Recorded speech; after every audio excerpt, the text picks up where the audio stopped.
what's up? What's going on, guys? Thank you so much for tuning in once again to the Financial Griot, better known as TFG. But today we're going to do something cool. We're going to do a short. If you have been a consistent listener, we've done shorts in the past. So it's going to be a short episode. My name is Alainta. I have my co-host here, Miss Lovely Merdelus, and I also have LG, better known as Lawrence Delva-Gonzalez, aka the neighborhood finance guy. We are all here. So TFG, where we discuss money stories and give you just actionable steps to get to the better you and building wealth at the same time. Miss Lovely or Lawrence, what's up? Nah, just let Lovely go on her rant. That's all. We just want to hear her rant. Nah. She's gonna give some real good information. Lawrence, so let's go.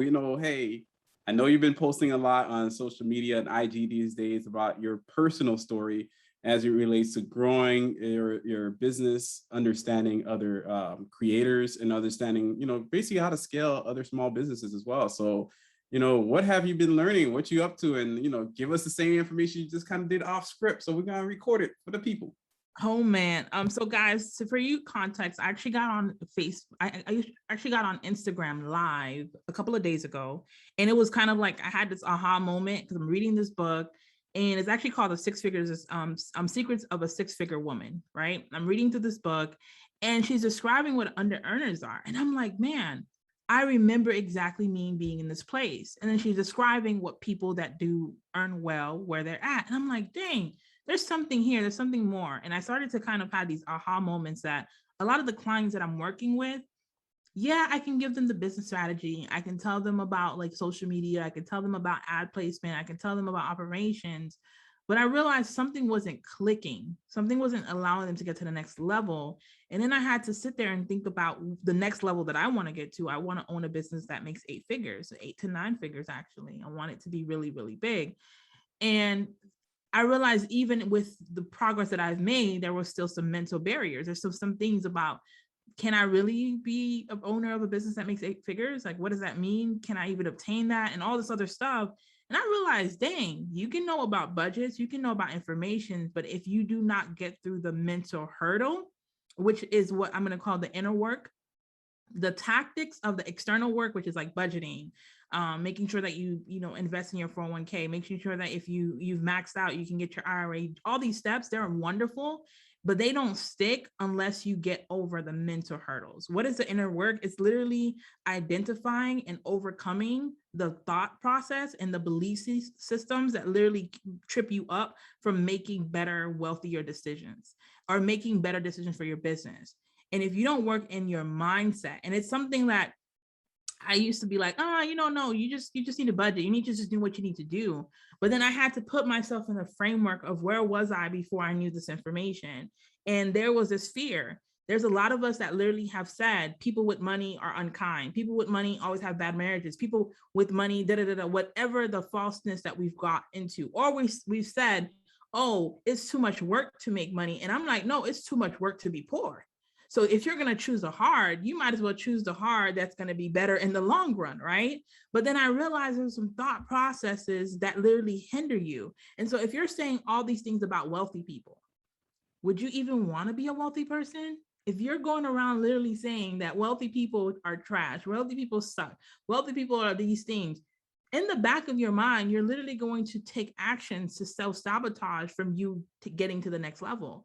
And then honestly, oftentimes we envy the people that are wealthy. We start to say, well, it must be nice that you have your bills on auto pay. It must be nice that you have, like Alainta shared that she crossed over $50,000 in investment. Oh, it must be nice. And no, it's like, this took work. It started with $1. It started for 50 cents. Then it got to $2 and it's $100.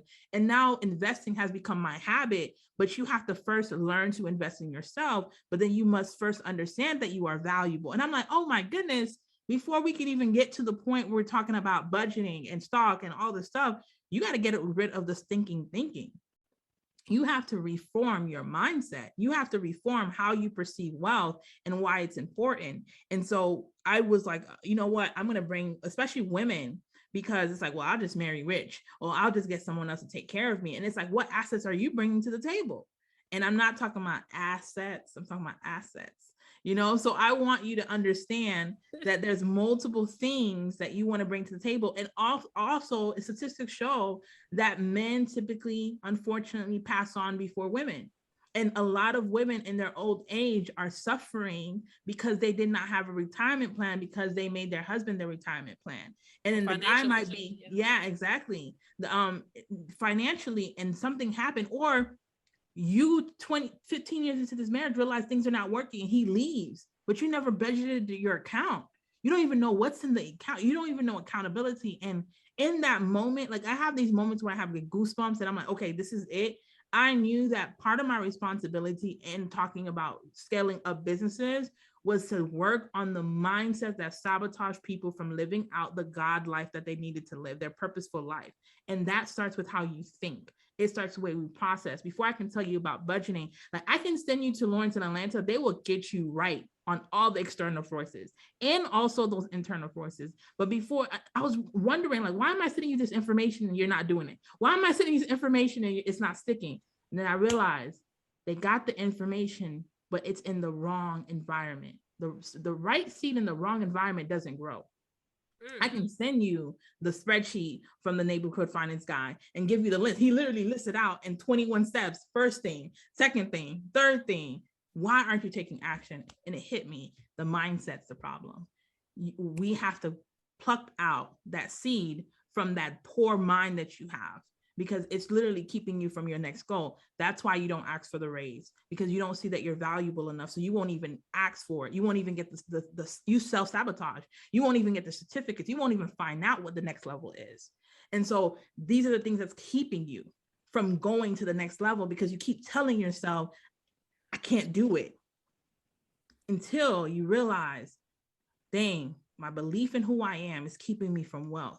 My belief of who I am is keeping me from healthy relationships. If you think that you deserve someone that speaks to you ill, that for some reason you've done something so poor that you need someone to remind you how bad you are, you're going to continue to not only attract, but accept the least of these. But once you realize that God has placed me in this arena of life and gifted me and purposed me, you think differently. Like I'll share something I didn't think I'll share until the event next year. I went to Barnes & Noble the other day. I specifically woke up. I knew I had to go to the mall. I went to Barnes & Noble and I sat there and I closed my eyes and I pictured me literally doing a talk in Barnes & Noble's for my new book.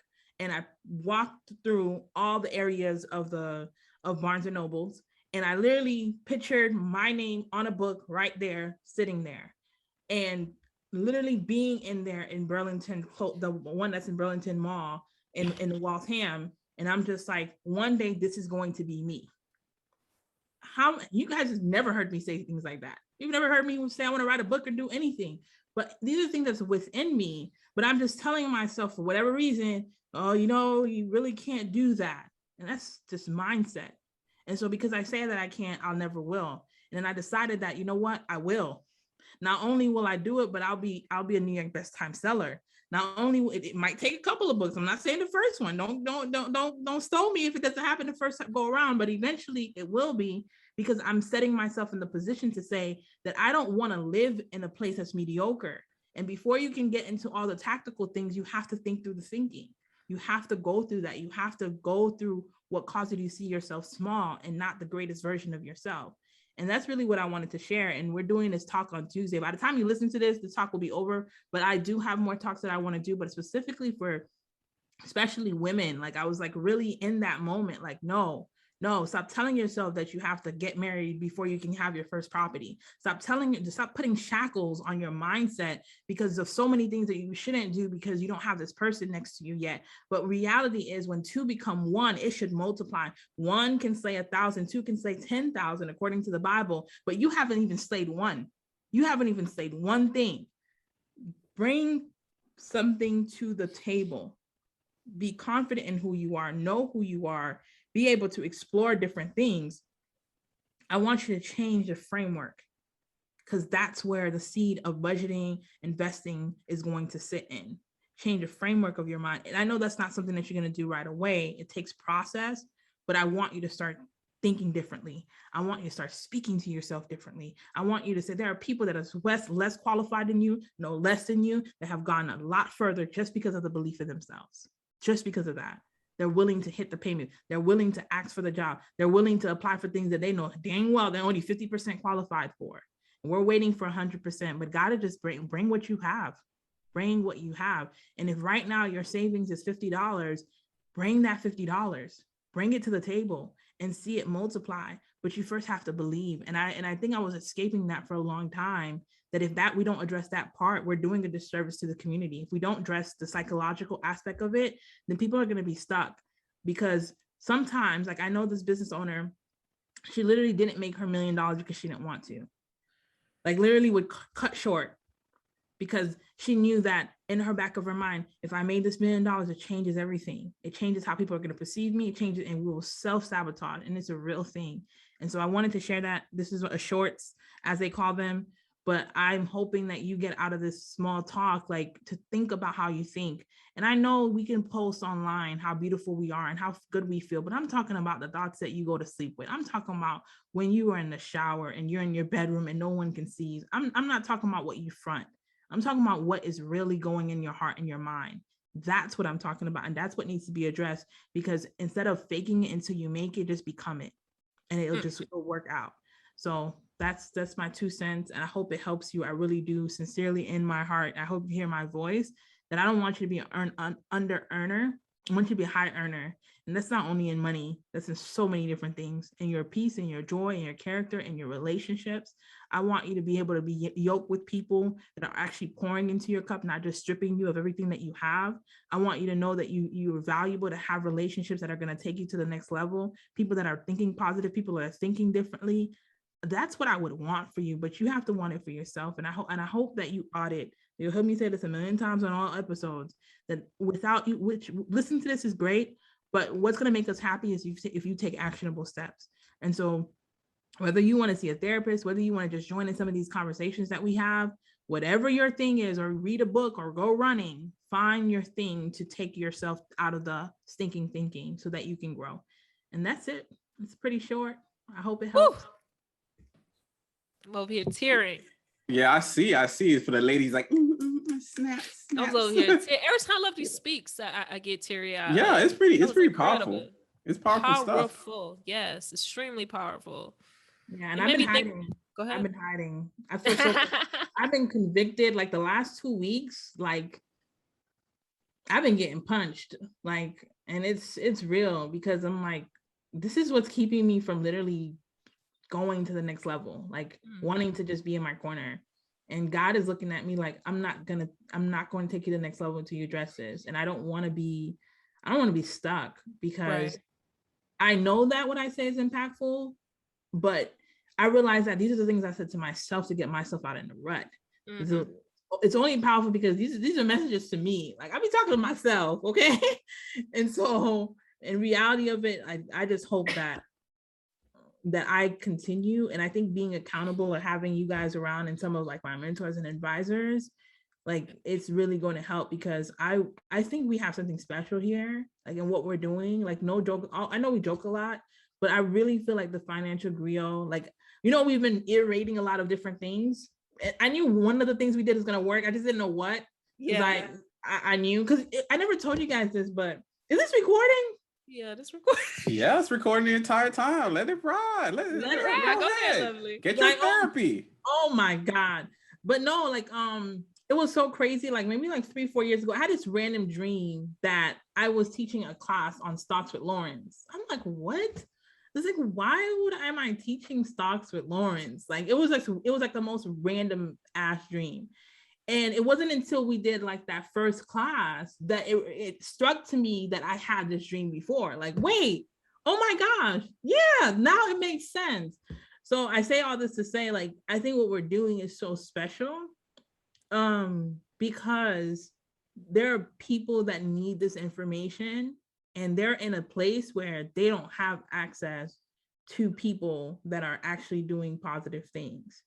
And so for me, I realized that, yes, I've amassed some level of success in my own life, But the next level is not on me, but it's on really spreading the message that's within my own heart and my purpose to other people. So that's it's been about. Like the struggle was to bring the solution. Sometimes God takes us a longer path so that we can have notes, right? Like think about everything that each of us been through, right? We have some detailed notes because we know what it is to be like, oh crap, I'm overdraft. Oh crap, like I don't know what I'm gonna do. Like I remember when Lawrence was saying like having to transition from Tallahassee to DC, like he didn't have a place when you first got there. You got to figure all this other stuff. You got to do these things, but each of these steps, like you were in Japan, you come back home and you realize, dang, my mind, like something has shifted. Okay, my mind has shifted, but now I have to shift my environment. And you did the hard work, which is shifting the mind.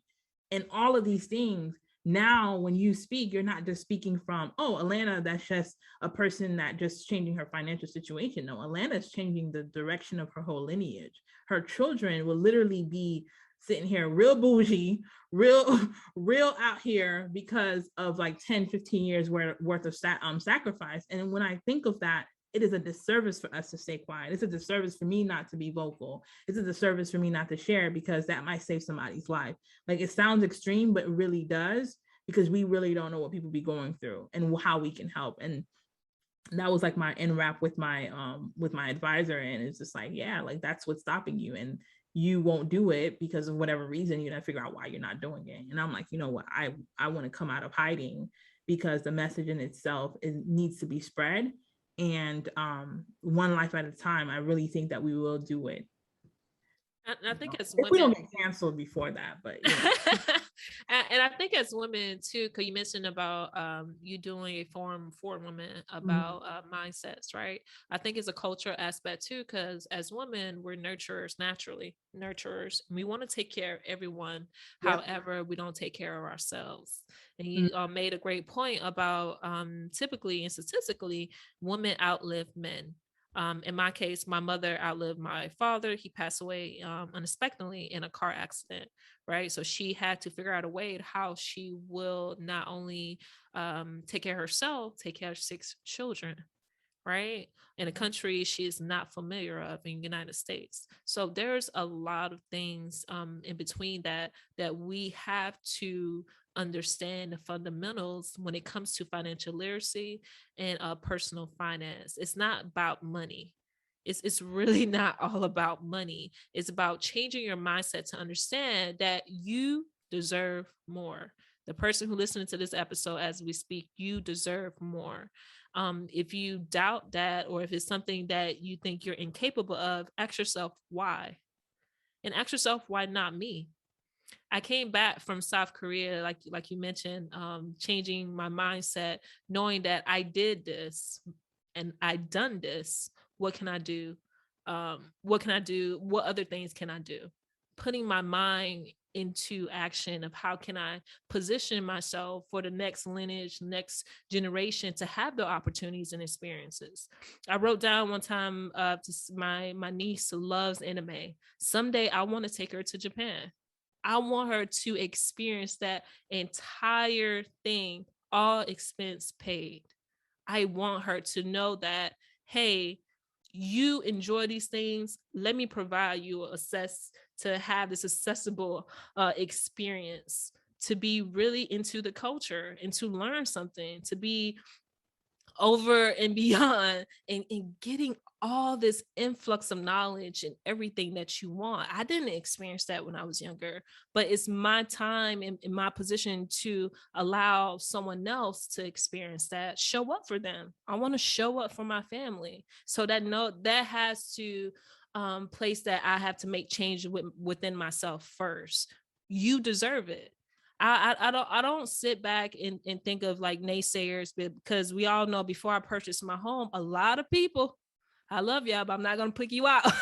A lot of people, even an ex of mine, right? A lot of people said, Alainta, you're not married. Why are you getting a house? Alainta, you don't have children. Alainta, da-da-da. A lot of naysayers, a lot.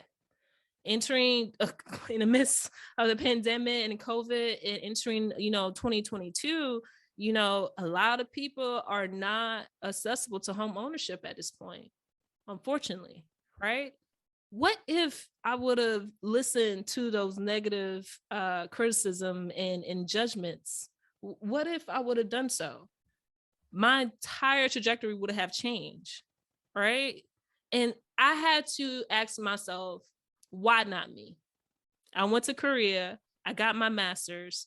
I experienced all these cool things. I learned a lot of things about myself. The negative thing about me, I'm stubborn, very stubborn. If you know me personally, you know I'm stubborn. The positive thing about me is I'm stubborn. Don't tell me something I can't do. I will show you what I can do. And that's what kind of pushed me to do the things that brought me to these opportunities now. Don't tell me I'm not supposed to buy a home, or because some sort of societal, standard that I need to have all these things in place. Why not me? And these are the questions I ask myself, and I have to kind of challenge the narrative. Like wealth is all about positioning yourself to create a life that you want, create a life that you deserve. And I always think about that. Like, how can I design a life that I'm proud of? Really, truly proud of. Outside of social media, the hashtags, I want to be proud of something that I know will be beneficial not only to myself, but my family. And those are type of negative connotation you kind of have to, I'll say, push through to know that you're helping your family, the next generation, everyone that's placing into those things. But Lovely, wrap it up. Wrap us up. Oh, goodness. This is really, really great. We're going to call this a medium short. We're going to call it medium short. But no, you guys, I think you guys gotten a lot from us in this episode. I think it's impactful, and I hope you share it. I hope you get something. And of course, make sure that you take actionable steps, because this is what it is. All righty. Another episode of the Financial Griot. Wow. Here I thought you was going to actually read what I wrote in the chat, but it's all right. Oh, it's all right. oh. I hit you up with some fire in here, but it's okay. It's okay. Oh yeah, kind of hard to read when you're talking too. It's just I'm not saying not for you, but it's lovely to read that. But not just had to come up in there and just say it. I'm just gonna say it. It's not just your trajectory that changed. I think also it's the stuff we don't see that changes, right?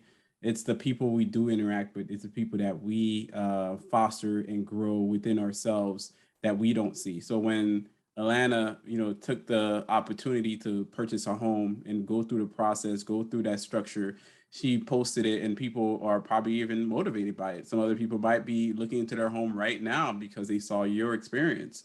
Not only that experience also, really probably fundamentally changed your nieces without you knowing that's what it's doing. Like, we don't know the outcome of every move that we make. We don't know the true impact, but I'm pretty sure that your nieces are now experiencing you in a different way. Instead of seeing the person that just kind of comes visit every once in a blue, whatnot, they now get to experience you and your mom interact together as older sisters, as sisters that's been there, done that. And they're living together. They're checking in at each other. There's love there. On top of that, you mentioned that, your brother, their uncle, came by to help you fix something. So at some point, they're going to see their uncle out there performing these tasks and noticing that beyond anything, family is very important still. And that's the kind of stuff that the stories that we don't know about and how they end up being part of the grand scheme of the life that we live. So yes, I love to kind of take a step back when women are talking, especially in this day and age, especially when good women are talking. There's some toxic women. You'd be like, cut off. But when the real good women are talking, guys, just step back and allow them to cook, as they say, allow them to rock out, allow them to do what they do, because there's a lot of our sisters, our girlfriends, our wives, our family members, our friends, they need to hear this, because ultimately the entire community needs to change. And we need to fundamentally go deeper within ourselves to change internally and externally as well. So thank you. It's a wrap. It's a wrap. It's a wrap. It's a wrap. Look at that. I landed. Wow. Damn, I said landed again. We out. Thank you for listening to the Financial Griot podcast, powered by the Wealth Builders Collective.